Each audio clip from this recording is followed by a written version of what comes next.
Si alguno pecare por haber sido llamado a testificar, y fuere testigo que vio o supo, y no lo denunciare, él llevará su pecado. Asimismo, la persona que hubiere tocado cualquiera cosa inmunda, sea cadáver de bestia inmunda, o cadáver de animal inmundo, o cadáver de reptil inmundo, bien que no lo supiere, será inmunda y habrá delinquido. O si tocare inmundicia de hombre, cualquiera inmundicia suya con que fuere inmundo, y no lo echare de ver, si después llegare a saberlo, será culpable. O si alguno jurare a la ligera con sus labios hacer mal o hacer bien, en cualquiera cosa que el hombre profiere con juramento, y él no lo entendiere, si después lo entiende, será culpable por cualquiera de estas cosas. Cuando pecare en alguna de estas cosas, confesará aquello en que pecó, y para su expiación traerá a Jehová por su pecado que cometió una hembra de los rebaños, una cordera o una cabra como ofrenda de expiación, y el sacerdote le hará expiación por su pecado. Y si no tuviere lo suficiente para un cordero, traerá a Jehová en expiación por su pecado que cometió 2 tórtolas o 2 palominos, el uno para expiación y el otro para holocausto. Y los traerá al sacerdote, el cual ofrecerá primero el que es para expiación, y le arrancará de su cuello la cabeza, mas no la separará por completo. Y rociará de la sangre de la expiación sobre la pared del altar, y lo que sobrare de la sangre lo exprimirá al pie del altar. Es expiación. Y del otro hará holocausto conforme al rito. Así el sacerdote hará expiación por el pecado de aquel que lo cometió, y será perdonado. Mas si no tuviera lo suficiente para 2 tórtolas o 2 palominos, el que pecó traerá como ofrenda la 10ª parte de un efa de flor de harina para expiación.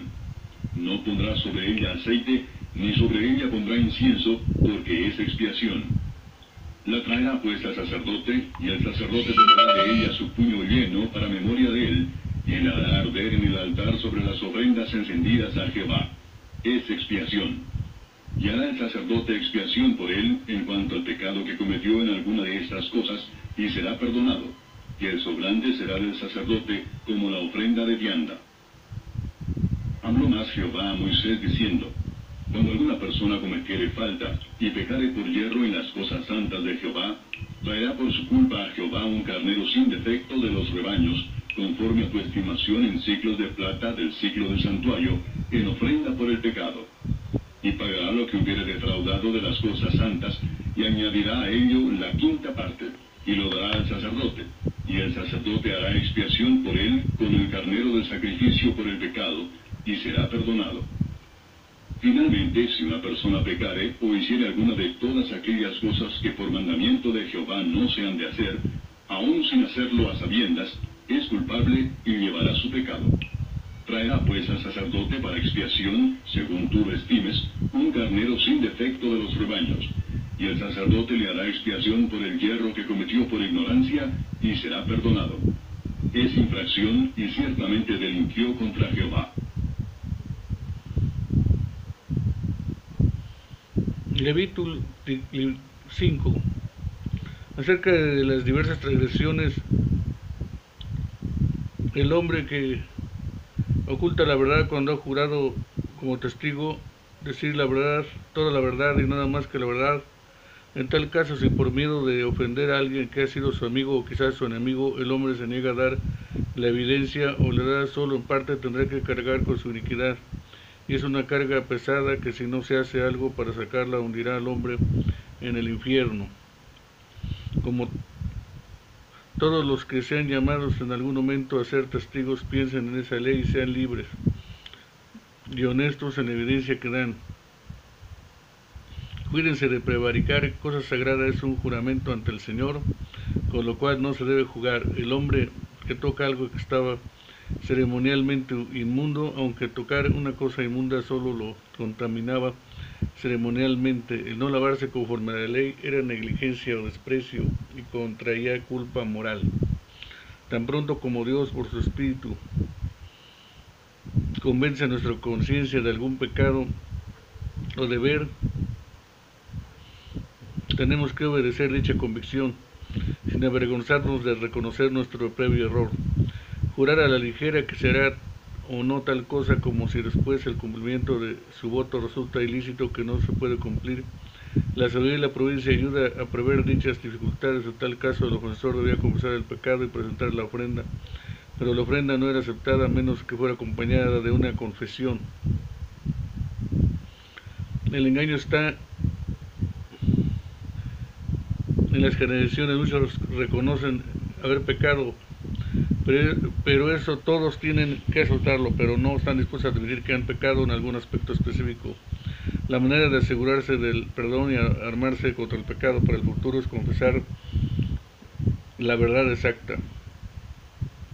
Si alguien era muy pobre, podía traer algo de harina y eso se aceptaba. Si el gasto de la ofrenda por el pecado era reducido más que cualquier otro para enseñar que la pobreza a nadie obstaculiza el camino de perdón.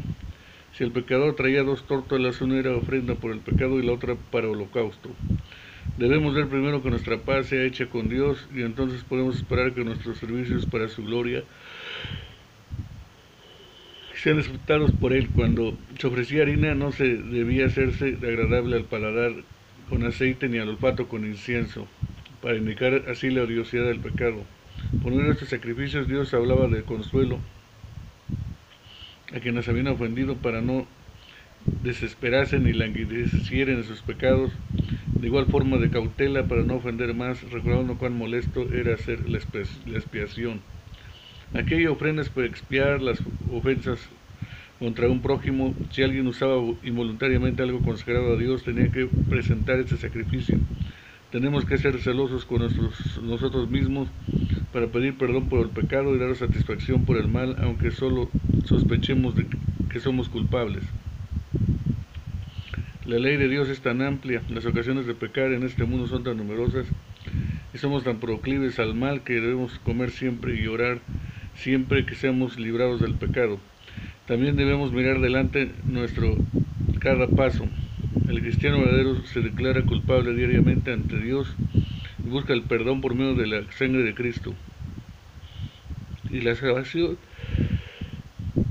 del Evangelio es tan gratuito que el más pobre no queda excluido, y tan plena que la conciencia más cargada puede hallar alivio en él. De todos modos exhibe lo malo del pecado, de tal manera que el pecador perdonado lo aborrezca y lo tema.